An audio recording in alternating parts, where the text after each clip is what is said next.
Hello friends, आ चुका है location का चैप्टर नंबर 478। तो चलिए ज्यादा देर ना करते हुए करते हैं चैप्टर की शुरुआत में। हूँ प्रिया, वेलकम टू प्रीमी कैन। जैसा कि पिछले चैप्टर के लास्ट में हम सबने देख ही लिया था कि गन को मारने के लिए सब आए थे, but basically it's like a promo, it's like a hype making thing जो कि आगे चल के होने वाली है। बट इस चैप्टर में ऐसा कुछ नहीं होने वाला। चैप्टर की शुरुआत वहीं से होती है जहां पर यूजिन ने गन को मारने के लिए डैनियल को ऑफर दिया था।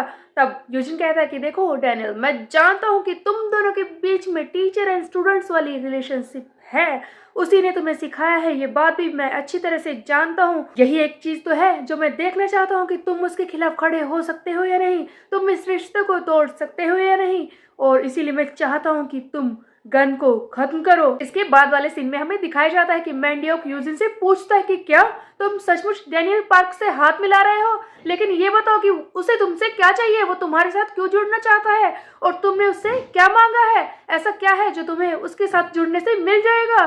तब यूजिन जवाब देता है कि दो चीजें हैं जो मुझे मिलने वाली है। मैंडियोक पूछता है कि क्या दो चीजें, वो कौन सी है, जिस पर हम देखते हैं कि यूजिन बताता है कि तुम्हें याद है वो बिग डील। तब मैंडियो कहता है कि अच्छा वो बिग डील का हंट।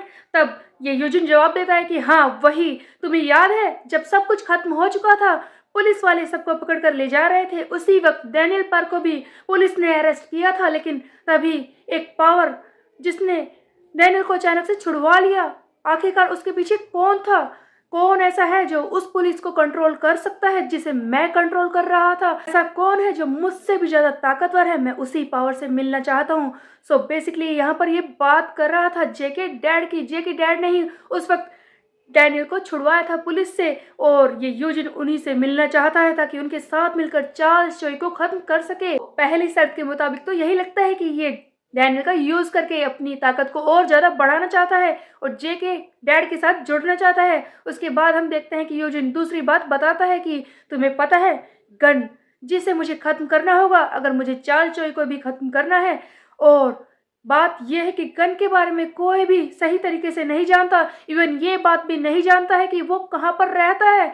और जैसा कि तुम जानते हो मैंडियो कि गन का स्टूडेंट रह चुका है ये डैनियल पार्क, तो ये मेरी मदद करेगा उसके बारे में जानने के लिए, वो कहाँ रहता है ये बात बताने के लिए। देखो मैंडियो, उस डैनियल से मुझे दो चीजें मिलने वाली है। पहली है वो इनक्रेडिबल पावर जो उसके पीछे है, और दूसरा है वो गन जिसके घर के बारे में कोई जानता नहीं है कि वो कहाँ रहता है। खुद डैनियल उसके बारे में मुझे बताएगा। पहली चीज तो उसने एग्री कर ली है कि वो मुझे उस इनक्रेडिबल पावर से मिलवाएगा, बट गन क्या वो अपने टीचर को बेच सकता है, ये बात सबसे ज्यादा जरूरी है, यही बात तो मैं देखना चाहता हूँ। तब मैंडियो कहता है कि यूजिन, तुम्हें ऐसा लगता है कि वो डैनियल गन को तुम्हें बेच देगा, वो ऐसा कर सकता है? जिस पर यूजिन कहता है कि यही बात तो मैं नोटिस करने वाला हूँ, मैं उस पर नजर रखने वाला हूँ कि आखिरकार वो करेगा क्या। अगले सीन में हमें दिखाया जाता है हॉस्टल, यानी कि हॉस्टल की फैमिली जो खाना खाने के लिए बैठी होती है। सभी लोग साइलेंट मोड पर बैठे हैं, कोई कुछ नहीं बोल रहा। इसी बीच में हम देखते हैं कि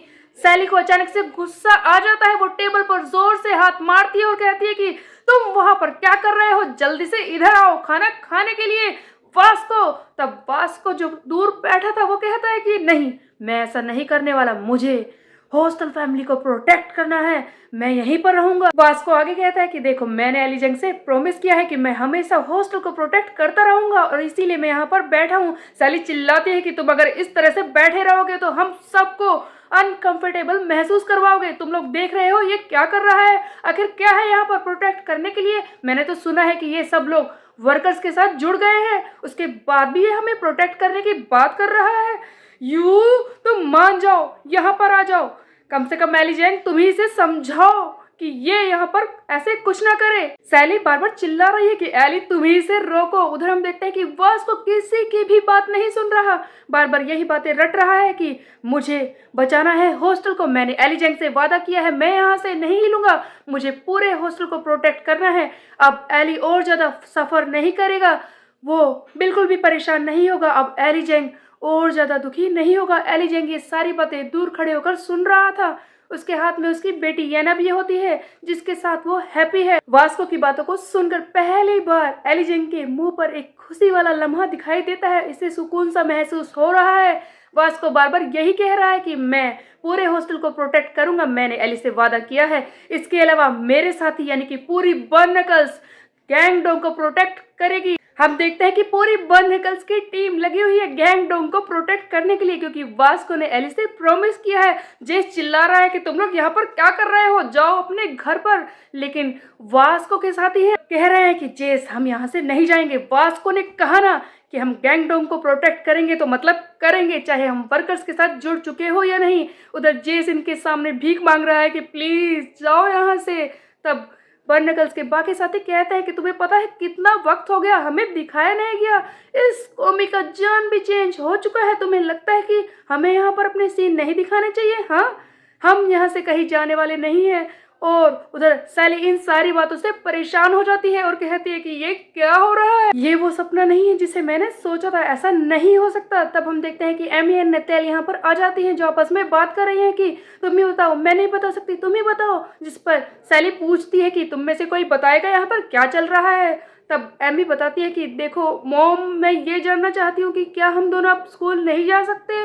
तब सैली सोच रही है कि बिल्कुल पहले जैसा ही हो रहा है, ऐसा लग रहा है कि हम पास्ट में आ चुके हैं। एली जंग वापस आ चुका है जहां पर उसे होना चाहिए, जो भी उसने वादा किया था वो सब वो पूरा करने के लिए तैयार है, वो सब वापस आ चुके हैं। इवन ये रनवे फैम्स के बच्चे आसानी से सड़कों पर घूम रहे हैं, सब कुछ पहले जैसा हो गया है। ऐसा लगता है कि सारी चीजें वापस लौट चुकी हैं, जबकि सब कुछ पहले जैसा ही हो गया है तो कोई भी सेंटर इन स्टूडेंट्स के लिए नहीं बन रहा है। अब सब कुछ पहले जैसे ही हो गया है, शुरुआत से शुरुआत करनी होगी। तो अब मैं क्या करूं, मुझे कुछ ना कुछ तो इन बच्चों के लिए ढूंढना ही होगा। आखिरकार मैं इनकी मॉम हूं, मुझे इन्हें प्रोटेक्ट करना है। और सैली चिंता में है कि अब वो रनवे फैम्स उनका क्या होगा। इसी बीच में हम देखते हैं कि वास्को कहता है कि तुम्हें चिंता करने की जरूरत नहीं है।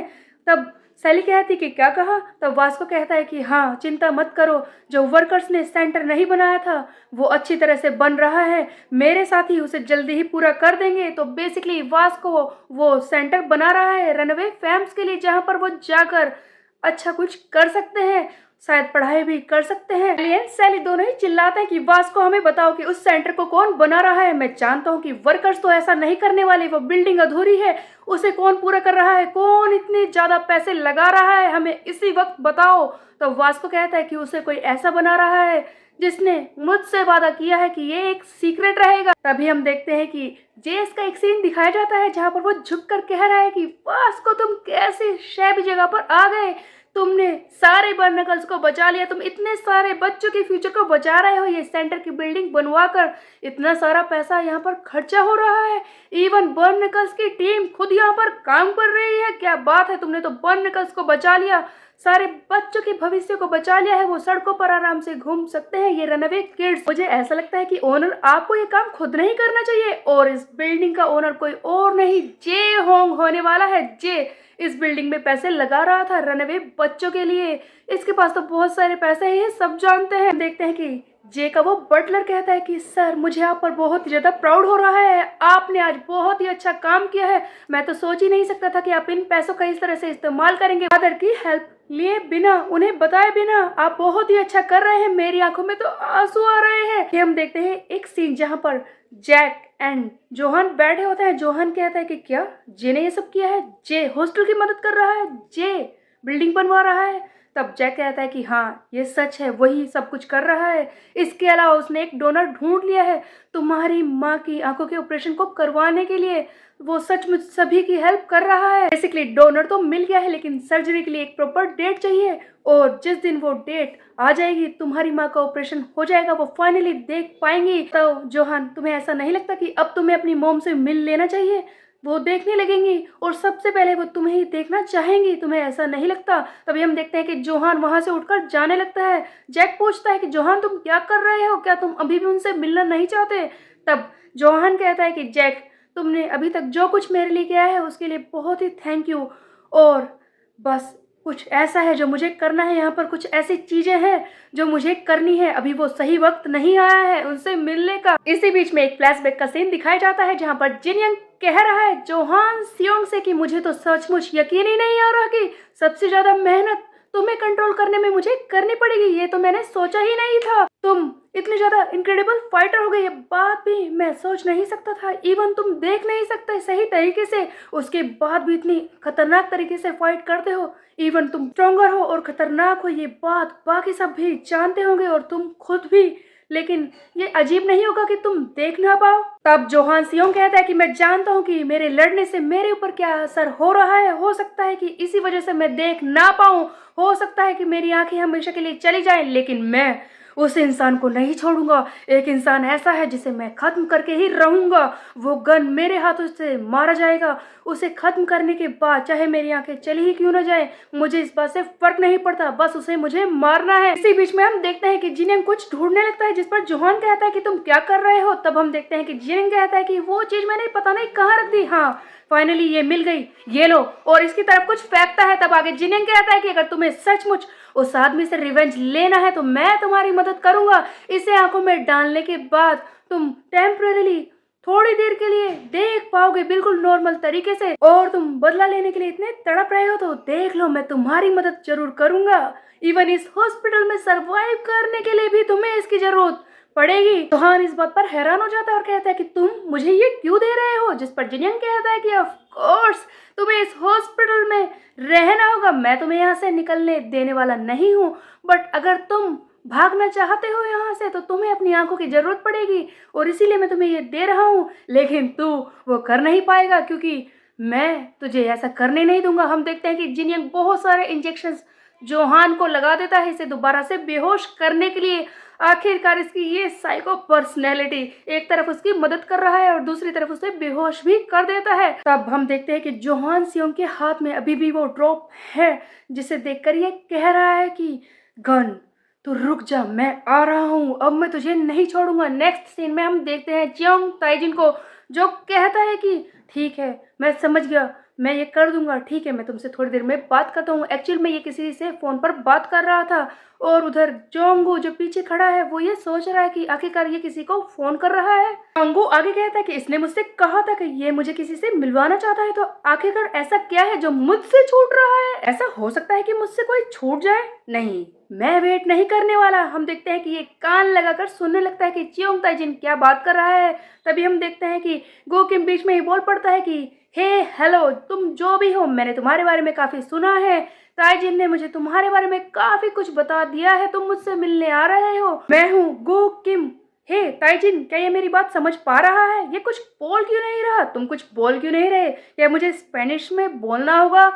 ताइजिन बताओगे इसमें गैप्रियोंग किम के सन को क्या कहते हैं? बेसिकली ये बात कर रहा था गैप्रियोंग किम के दूसरे बेटे यानी इसके बड़े बेटे से, जिसके बारे में अभी तक कोई नहीं जानता, सियोल का किंग। उसे भी दिखाया जा रहा है। यहाँ पर बहुत सारे स्ट्रॉन्ग फाइटर जुड़ने वाले हैं, जोहान सियोंग, गन गु end of course Daniel park. दोनों डैनियल पार्क जो कितने ज्यादा खतरनाक है, वास्को है, जैक है, यहाँ पर बहुत ही खतरनाक लोग तो पहले से ही हैं। इसके अलावा ये नया आदमी जो आकर क्या तबाही लाने वाला है, ये तो हमें आगे आने वाले चैप्टर्स में ही पता चलेगा। लेकिन सबसे जरूरी बात यह है कि ये गो किम के साथ जुड़ने वाला है। आखिरकार इन दोनों का दिमाग क्या तबाही लाएगा। नहीं ऐसा ना हो कि गन वर्सेस गु फिर से हो जाए, क्योंकि गु के इरादे ऐसे ही लग रहे हैं। इसने अपनी पूरी टीम बना रखी है। इसके अलावा ये सियोल के किंग के साथ जोड़ना चाहता है। इसका मतलब तो यही है कि ये चार्ल्स चोई के साथ काम करना चाहता भी है या नहीं, या फिर ये सारे मिलकर चार्ल्स चोई के साथ जुड़ जाएंगे। ऑफ कोर्स सियोल का ये किंग भी तो पहले चार्ल्स चोई के लिए काम कर चुका है, यही दिखाया गया है। आगे जो भी होगा बहुत ही ज़्यादा इंटरेस्टिंग होगा। सो गाइस, आगे आने वाले चैप्टर्स के लिए मेरे चैनल को सब्सक्राइब कर ले, बेल के आइकन को कर दे प्रेस पे। मिलता है, बाय बाय गाइस।